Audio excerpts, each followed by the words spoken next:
হঠাৎ করে রাতে বুক ধরপড় করে, ঘুম আসে না, খাবার রুচি কমে যায়, টেনশন লাগে, মেজাজটা গরম হয়, এইরকম কখনো কারো হয় কিনা? একটু হাত উঁচু করেন তো। ও ভেরি নাইস। এবং যাদের হয়েছে তারা প্রত্যেকে মানুষ, যারা হয়নি মহা মানুষ। সবারই হওয়ার কথা, হয় না? এতগুলো প্রবলেমের একটা হবে না, হওয়ারই কথা। এই সবগুলো সমস্যা কোনো সাইকিয়াট্রিস্ট লাগবে না, কিচ্ছু লাগবে না, জাস্ট দুইটা বুদ্ধি শিখাই দেবো, জাস্ট টু। যখন এরকম হবে কারো কোনো দরকার নাই, আল্লাহ দিয়াই দিছে এই বুদ্ধিটা। বুক ভরে তখন শ্বাস নিব, ধরে রাখবো, ছাড়বো। এখনই নেন, দুইবার, ভালো লাগবে।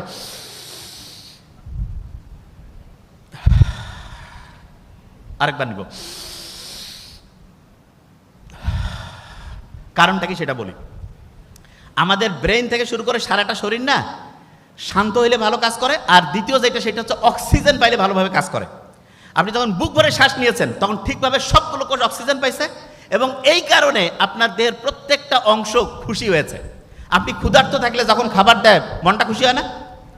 ঠিক তেমনি করে যখন আপনি বুক ভরে এরকম শ্বাস নেন, শ্বাস ছাড়েন, তখন প্রত্যেকটা কোষ ঠিকভাবে অক্সিজেন পায় এবং মনটা চাঙ্গা হয়। এটা নাম্বার ওয়ান। নাম্বার টু যেটা সেটা শুনেন। আল্লাহর রহমতে ঢাকা ইউনিভার্সিটির এখানে তো প্রচুর সবুজ গাছপালা, ক্যাম্পাসটা অসাধারণ। ডিপ্রেশনে আছে, অ্যাংজাইটিতে আছে, ঘুম হয় না, মেজাজ খিটখিটে, এইরকম লোকজনদের যখন ট্রিটমেন্টের জন্য আমাদের ডক্টরের কাছে আসে, আমরা তাদের যতগুলো ওষুধ দেই সেই ওষুধগুলো একটা জিনিস করে কি, সেটা প্রধানত ব্রেইনের মধ্যে সেরোটোনিন বাড়ায় দেয়। কি বাড়ায় দেয়? সেরোটোনিন। ইংরেজি সেরোটোনিন বানানটা কি দিয়ে শুরু বলেন তো? এস। এস দিয়ে আছে না সান? একজন বলে দিয়েছে সান। সানলাইটের মধ্যে সেরোটোনিন আছে। আপনি ওষুধ টাকা দিয়ে ফার্মেসি থেকে কিনে খাবেন, বহু সাইড ইফেক্ট আছে। সূর্যের আলোর নিচে, গাছের নিচে যে একটু খালি পায়ে হাঁটবেন, বিশ্বাস করেন, বিশ্বাস করেন, আল্লাহর রহমতে আপনার ডিপ্রেশন, অ্যাংজাইটি, ঘুম হয় না, এগুলো সবগুলোর 90% থেকে 95% প্রবলেম নাই হয়ে যাবে ইনশাআল্লাহ। কি বুঝতেছেন? আচ্ছা, তাহলে আমি দুইটা বুদ্ধি দিয়েছি। প্রথম বুদ্ধিটা কি? বুক ভরে শ্বাস নেওয়া। দ্বিতীয় বুদ্ধিটা রোদে গিয়ে খালি পায়ে হাঁটতে হবে, ঠিক আছে? আচ্ছা, পানি খাওয়া তো আমার ওইটা মাথায় আছে, ওইটা বলছি। তৃতীয় যে জিনিসটা খেয়াল রাখবেন, টক দই কারা খান বলেন তো? টক দই। আচ্ছা, এইবার দেখেন একটা জিনিস বলি। আপনি কি জানেন আমাদের শরীরে ব্রেন কিন্তু দুইটা? কয়টা? একটা হচ্ছে মাথার মধ্যে, আর একটা হচ্ছে পেটের মধ্যে। সত্যি কথা কয় না, পেট ঠান্ডা তো মাথা ঠান্ডা। কথা একদম ঠিক। কি কারণে? আমরা যখন টক দই খাই, টক দই, তখন উপকারী ব্যাকটেরিয়া আমার পেটের মধ্যে যে সিস্টেম, ডাইজেস্টিভ খাবার হজমের যে সিস্টেমটা আছে, সেইখানে উপকারী ব্যাকটেরিয়াগুলো নাচানাচি শুরু করে দেয়, প্রচুর খুশি হয়ে যায়। এবং এই পেটের মধ্যে যে ব্রেইন, সে যদি খুশি হয়ে যায়, মাথার এই ব্রেন সেও খুশি হয়ে যায়। এরা পরস্পর ভাই ভাই। পেটের এইখানে যে ব্যাকটেরিয়া, তারা যদি খুব মনের আনন্দে হচ্ছে নাচানাচি করে, ব্রেইন যে আছে এইখানে যারা আছে তারাও খুব খুশি হয়ে যায়। ব্যাপারটা এরকম হয়তো। আচ্ছা দাঁড়ান, এটা করেন। আচ্ছা, এবার দেখবেন, দাঁড়ান, এবার করবেন কি দেখাচ্ছি আপনাকে। একসাথে করবেন। হয় নাই, একসাথে হবে। আচ্ছা, আমি জিনিসটা কি বুঝাচ্ছি। আপনি শুধু এইটা করলেন না, বা শুধু এইটা করলেন, যেটা হলো একসাথে যখন দুইটা করলেন, হলো না? এইটাকে বলে হচ্ছে রেজোনেন্স বলে। কি বলে বলেন? আচ্ছা, সহজ করে বলি, বলেন তো আমাকে 10 আর 10 যোগ করলে কত হবে? 10-এর উপরে পাওয়ার দিলে যদি স্কোয়ার করি কত হবে? 100। 10 আর 10 যোগ করলে যে 20 হইলো, এটা নর্মাল হিসাব। আর 10-এর উপরে পাওয়ার দিলাম, এইটাকে বলে হচ্ছে এক্সপোনেনশিয়াল, এইটাকেই বলে হচ্ছে রেজোনেন্স। এইটা তা আপনার এই মাথাটা এবং পেটের মধ্যে যে ব্রেন, এই দুটো যদি একসাথে কাজ করে, তাহলে আপনার কাজের গতিটা তখন যোগ আকারে হয় না, তখন গুণ আকারে হয়। কি আকারে হয়? তাহলে আপনাকে যদি আমি বলি যে আপনি আপনার বেতন বাড়া, আপনার কাজের কোয়ালিটি বাড়ানো, পড়াশোনার গতি বাড়া, এটা যোগ আকারে চান না গুণ আকারে? কোনটা চাবেন? গুণ আকারে। তাহলে গুণ আকারে যদি চান তাহলে কি যোগ আকারে পড়বেন, গুণ আকারে যদি চান তাহলে কি দুইটা ব্রেন একসাথে কাজ করবে না আলাদা? একসাথে কাজ করতে হবে। কিভাবে? একসাথে। আচ্ছা, এবার একটু পড়া ধরবো। ওই যে ঘুমাচ্ছে। আইনের দৃষ্টিতে সবাই সমান। কত? 27। ঢাকা ইউনিভার্সিটির খুব অসাধারণ দুইটা খবর দিব, খুব অসাধারণ দুইটা খবর বলতেছি এই শেষের দিকে। স্বাধীনভাবে চলাফেরা কত? ভেরি নাইস, অসাধারণ ব্রেন। যুদ্ধাপরাধীদের বিচার, ন্যায়পাল,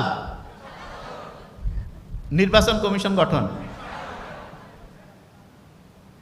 মৌলিক অধিকার প্রয়োজনের জন্য ব্যবস্থা করবে রাষ্ট্র 15, জনস্বাস্থ্য নৈতিকতা 18, গণতন্ত্র মানবাধিকার।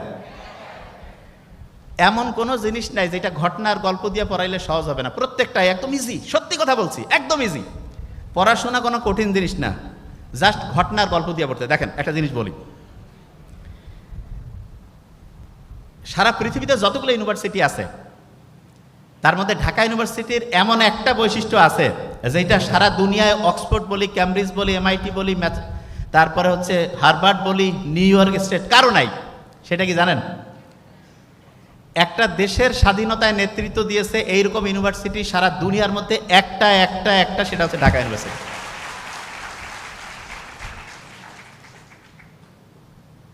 দেখেন এতগুলো খবর কইলাম, হাতের তালি আসে নাই, কিন্তু ঢাকা ইউনিভার্সিটি কারণটা কি সেটা আমি বলি। এটার মধ্যে একটা ইন্টারেস্টিং জিনিস আছে, এটা খুব ভালো। আপনার মা বাবা আপনার খুব পছন্দ, কিন্তু ঢাকা ইউনিভার্সিটি যেমন পছন্দ, মা বাবা পছন্দ না? খুবই পছন্দ। শোনেন একটা ঘটনা বলি। সারা পৃথিবীতে এখন যতগুলো সমস্যা হচ্ছে, এইটার সবচেয়ে বড় কারণ হচ্ছে আমাদের মা বাবা ভাই বোন একসাথে থাকার যে ফ্যামিলিটা, এটা নষ্ট হয়েছে। বিশ্বাস করেন, আপনি যদি চান যে আপনার আব্বা আম্মা, আপনার সন্তান ছেলে মেয়ে এরা খুব অসাধারণ হোক, আপনার আব্বা আম্মা বেশি দিন আল্লাহ চাক বাঁচুক, আপনার ছেলে মেয়েও অসাধারণ হোক, আপনারও ভবিষ্যৎটা খুব অসাধারণ কাটুক, তাহলে এই 3টা জেনারেশনকে একসাথে থাকতে হবে। এই 3টা জেনারেশন যখন একসাথে থাকবে, আপনার সন্তানেরও ব্রেন ভালো হবে, আপনার বাবা মা, আপনার শ্বশুর শাশুড়ি, দাদা দাদি, যাই বলি এক কথায়, মায়ের ফ্যামিলি হোক, মানে মেয়ের ফ্যামিলি হোক, ছেলের ফ্যামিলি হোক, সামগ্রিকভাবে যখন একসাথে থাকবে তখন গোটাল ফ্যামিলিটা একটা সত্যিকারে পার্ক হবে। পার্ক, ওই যে শিশু পার্কে যাই না, বাড়ির মধ্যে শিশু পার্ক বানা যাবে যদি 3টা জেনারেশন একসাথে থাকে।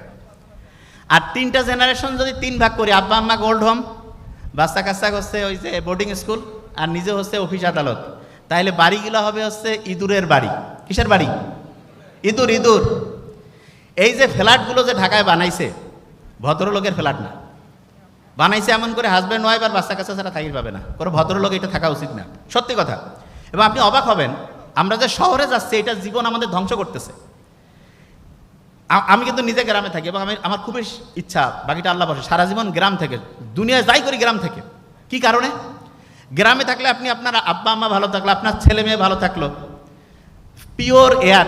একটা জিনিস বলি, বিজ্ঞানীরা দেখতেছে একজন যদি হচ্ছে গাছের নিচে, যেখানে ক্লোরোফিল, সবুজ গাছ, তার নিচে দৈনিক যদি 15 থেকে 20 মিনিট হাঁটে, তাহলে তার ডায়াবেটিস কমে, হাই প্রেশার কমে, অ্যাংজাইটি কমে, ডিপ্রেশন কমে, লংজিভিটি বাড়ে। এর চেয়ে ভালো কিছু আছে? এটা গ্রামে আছে না শহরে? গ্রামে। তাহলে আমাদের গ্রামে থাকাটা সবচেয়ে ভালো। হ্যাঁ, শহরগুলো যে থাকবে না তা না, কিন্তু শহরগুলো আস্তে আস্তে হয় গ্রামের মতো বানাইতে হবে, নাহলে লোক এমনভাবে ট্রান্সফার করতে হবে যাতে সব জায়গায় একটা ব্যালেন্স থাকে।